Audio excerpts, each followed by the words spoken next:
नमस्कार मित्रों, आज हम महान गणितज्ञ और ज्योतिषी भास्कर के प्रसंग को लेकर उपस्थित हैं। मित्रों, प्रसंग में आगे बढ़ने से पहले आप हमारे चैनल को अवश्य सब्सक्राइब कर लेना, वीडियो को लाइक और अपने मित्रों में शेयर करना। एक छोटा सा कमेंट्स लिखकर हमारा उत्साहवर्धन तो जरूर करना मित्रों। तो आइए चलते हैं प्रसंग की ओर। मित्रों, लीलावती मंत्रमुग्ध सी उस जल घड़ी को देखती रही जो उसके पिता घर लाए थे। उसकी गति में जैसे सम्मोहन था। उसके मन में अपराध भावना भी थी, क्योंकि उसके पिता ने उसे कमरे में जाने से मना किया था।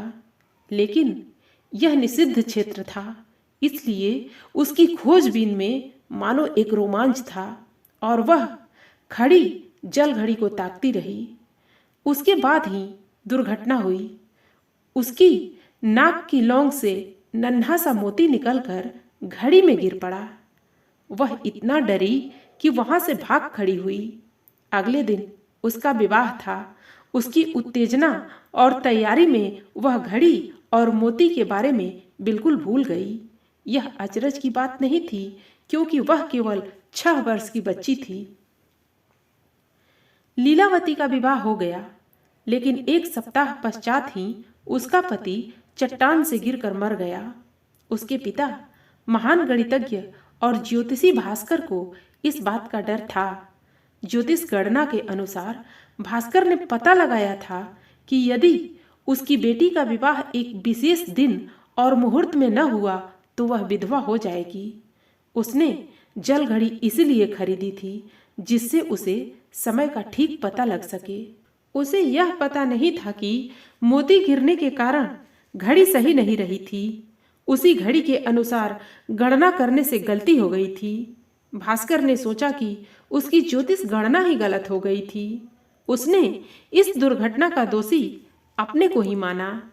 उन दिनों में विधवा लड़कियों का पुनर्विवाह नहीं होता था, इसलिए भास्कर ने बेटी की दिलचस्पी गणित की ओर मोड़ने का प्रयत्न किया, जिससे वह अपना दुख भूल जाए।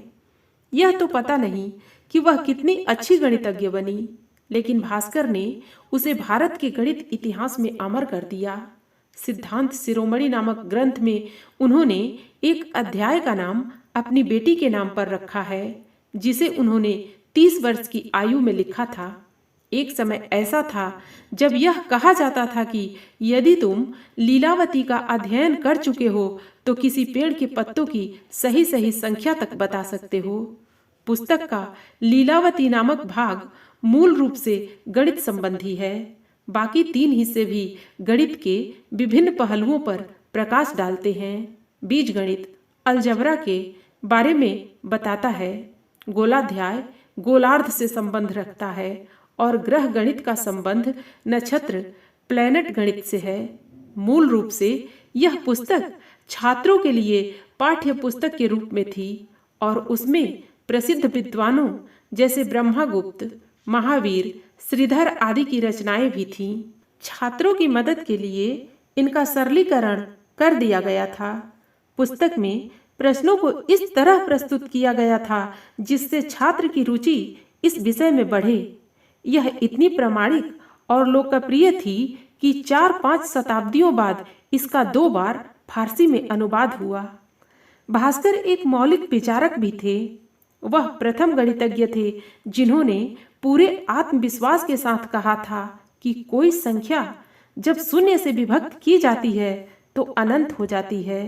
किसी संख्या और अनंत का जोड़ भी अनंत होता है। बीज गणित में भास्कर ब्रह्मगुप्त को अपना गुरु मानते थे और उन्होंने ज्यादातर उनके काम को ही बढ़ाया। बीज गणित के समीकरण इक्वेशन को हल करने में उन्होंने चक्रवाल का तरीका अपनाया। वह उनका एक महत्वपूर्ण योगदान है। 6 शताब्दियों के पश्चात यूरोपियन गणितज्ञों जैसे गोलोयस, यूलर और लग्रांज ने इस तरीके की फिर से खोज की और इसे इनवर्स साइक्लिक कहकर पुकारा। किसी गोलार्ध का क्षेत्र और आयतन निश्चित करने के लिए इंटीग्रल कैलकुलस समाकलन गणित द्वारा निकालने का वर्णन भी पहली बार इस पुस्तक में मिलता है। इसमें त्रिकोणमिति के कुछ महत्वपूर्ण सूत्र, प्रमेय तथा क्रमचय और संचय का विवरण मिलता है। भास्कर को अवकल गणित, डिफरेंशियल कैलकुलस का संस्थापक कह सकते हैं। उन्होंने इसकी अवधारणा पहले आइजक न्यूटन और गोटफ्राइड लेविन्स से कई शताब्दी पहले की थी। ये दोनों पश्चिम में इस विषय के संस्थापक माने जाते हैं, जिसे आज अवकल गुणांक, डिफरेंशियल कोफिशिएंट और रोल्स का सूत्र, रोल्स थ्योरम कहते हैं। उसके उदाहरण भी दिए हैं। यद्यपि भास्कर ने कैलकुलस में इतनी दक्षता प्राप्त कर ली थी, लेकिन देश में किसी ने इस ओर ध्यान नहीं दिया। खगोलविद के रूप में भास्कर अपनी तात्कालिक गति अवधारणा के लिए प्रसिद्ध हैं। इससे खगोल वैज्ञानिकों को ग्रहों की गति का सही सही पता लगाने में मदद मिलती है। भास्कर का जन्म सन 1114 में सह्याद्री पहाड़ियों में स्थित बीजापुर, कर्नाटक में हुआ था। उन्होंने गणित का ज्ञान अपने संत पिता से प्राप्त किया। बाद में ब्रह्मागुप्त की पुस्तकों से ऐसी प्रेरणा मिली कि सारा जीवन उन्होंने गणित के लिए समर्पित कर दिया। 69 वर्ष की आयु में उन्होंने अपनी द्वितीय पुस्तक करण कुतूहल लिखी। इस पुस्तक में खगोल विज्ञान की गणना है।